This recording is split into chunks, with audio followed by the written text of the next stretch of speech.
Al балалар, бүгінгі сабағымызды бастамас бұрын көңілімізді көтеріп алайық. Қан бәріміз орнымыздан тұрып, біз бағдырған баламыз, құстай қанат қағамыз, дүниені аралап, оқып біліп аламыз. Жарайсыңдар, өте тамаша, отыра қойыңыз. Ал балалар, құстай қанат қағып, биікке самғап ұшқыларың келе ме?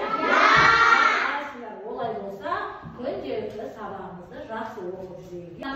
Бүгінгі сабағымыздың тақырыбы мәтін. Мәтін деп мен айтамын. Мәтін деп ертегі, жұмбақ, өлең, әңгіме. Міне осының барлығы мәтінге жатады. Ал енді балалар, мәтін 3 бөліктен тұрады. Бірінші кіріспе бөлім, екінші негізгі бөлім, үшінші қорытынды бөлім. Кітапқа қарайық. Көктем, суретке қараймыз. Суретте не болып тұрмыз? Көктем мезгілі екенін біліп тұрмыз, иә балалар? Қараңыз, табиғатта не өзгеріс байқап тұрсыңдар? Дұрыс айтасыздар, құстар. Жер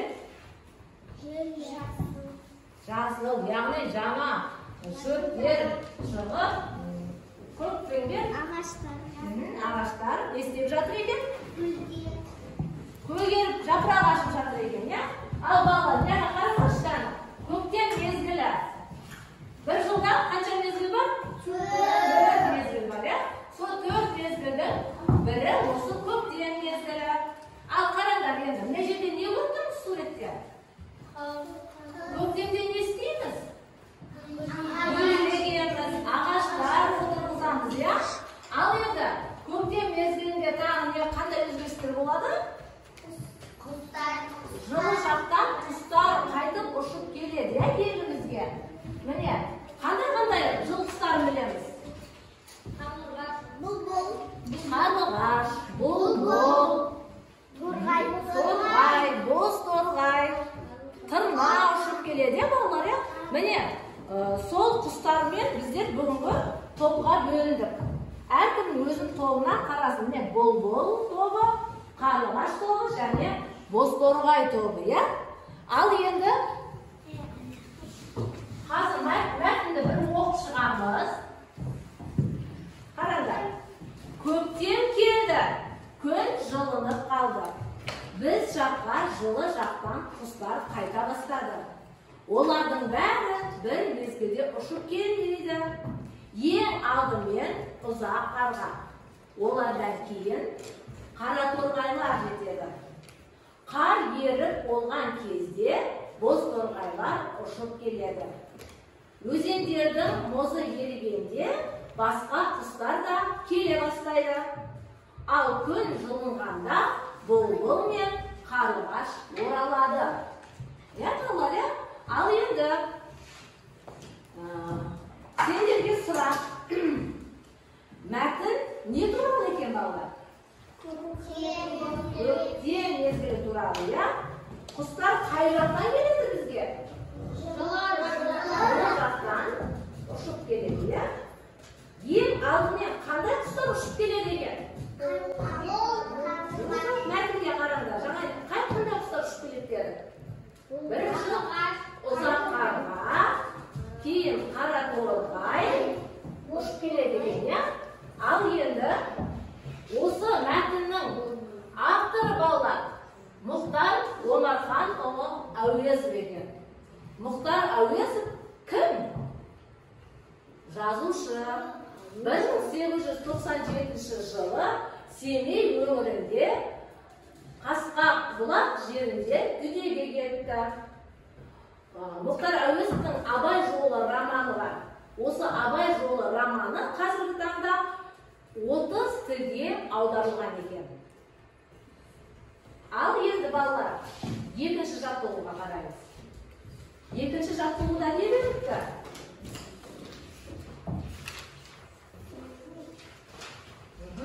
Сөйлемдерді көшіріп жаз дейді. Дәптерімізді ашамыз да екінші жаттығуды орындаймыз.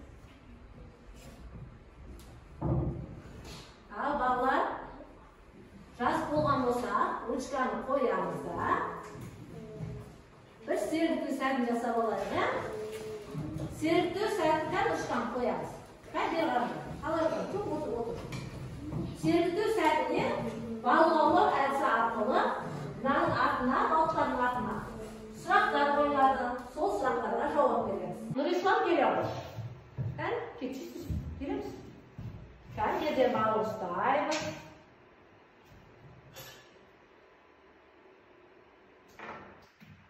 Жарайсың тамаша. Ал. Сұрағын оқимыз.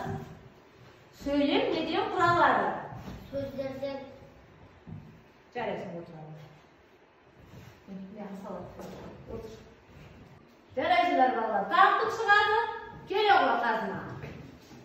Кәне.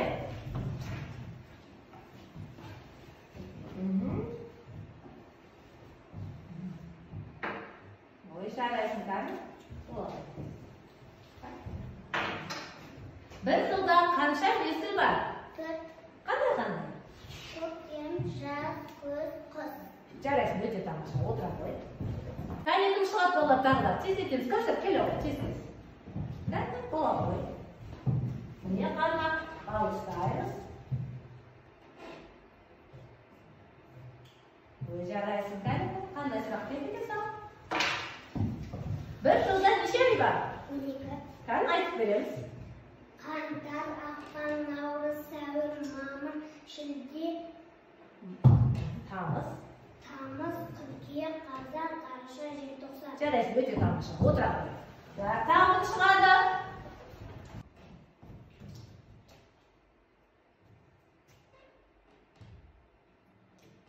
Ой, жарайсың, кәне. Қандай сұрақ берді екен саған? Қарап тұрамыз. Мәтін неше бөліктен тұрады? 3. Жарайсың, қандай? Кіріспе бөлім, негізгі бөлім, қорытынды бөлім. Жарайсың, өте тамаша, отыра қой. Қорытынды шығады. Айзере келе ғой, бол тез-тез. Кәне, тез-тез қимылдаймыз балалар.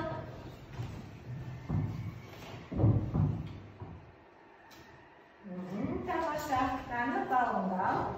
Тағы оқиық. Дыбыс нешеге бөлінеді? 2. Қандай? Дауысты, дауыссыз. Дауысты дыбыс және дауыссыз дыбыс. Жарайсың, отыра.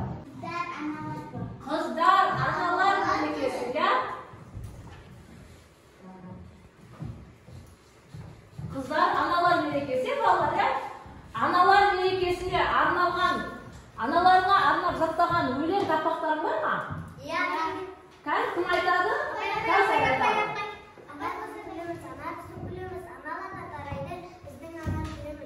Ой, жарай, тамаша. Саня.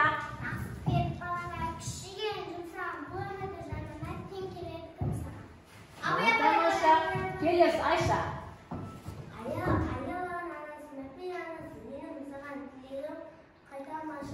Ой, жарайсың, тамаша.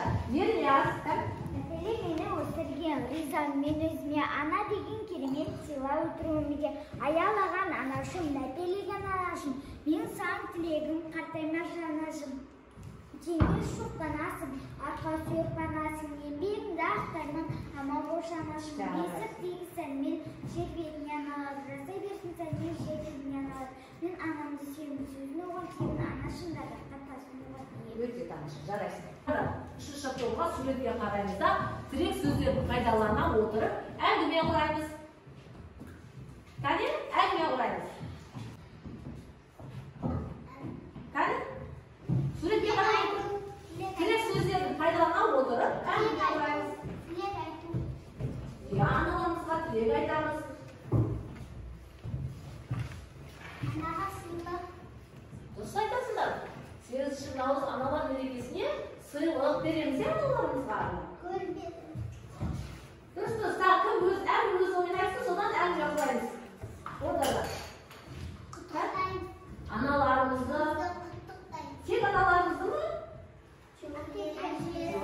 Аналарымызды, әкелерімізді, әжелерімізді дұрыс айтасың. Өзімізге жақын, жүрегімізге жақын жандардың барлығын мерекемен құттықтаймыз, иә? Ал енді қараңдар, көктем айында аталып өтелердің мерекелердің ішіндегі ең нәзік, ең жылы мереке халықаралық әйел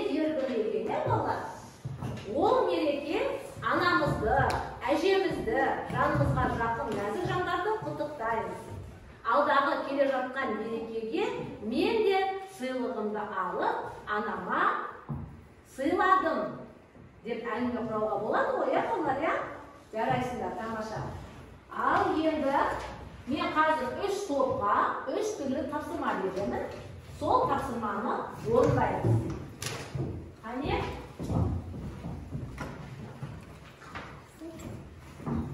Бірінші топқа міне, бірінші топ ана сөзін қалай түсінеміз?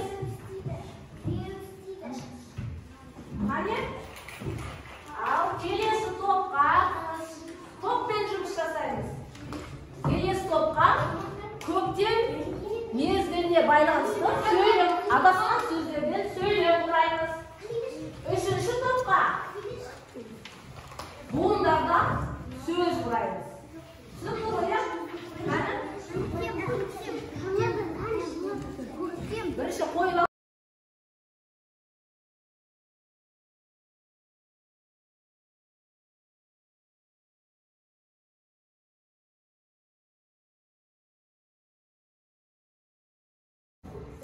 сыйлаушы, иә?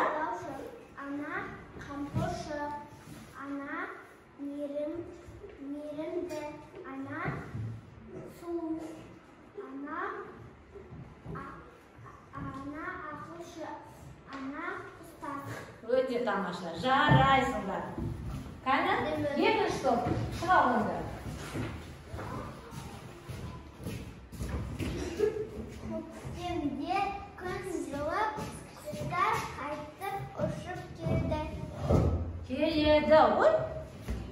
Дұрыс, отыра ғой. Қане? Үшінші топ. Қане, алып шығыңдар. Жұмыстарын алып шығыңдар. Шауса, бер қарап тұрамыз, оқшыларға. Көктем. Дұрыс, тамаша. Тұрна, торғай, кітап, аққу, балық. Тамаша. Мен қазір сендерге бүгінгі тақырыбымыз көктем болғандықтан көктемге қатысты жұмбақтар жасырамын. Сендер шеше қойдырсыз соны. Әуеден күбі түсті, күбінің түбі түсті. Жаңбыр жауғанда ауа райы қандай болады? Күркірейді, иә? Күннің күркірейі ойдайды. Келесі жұмбақ. Таңмен көзін ашады, әлемге нұрын шашады. Көктен түседі, жер ішеді.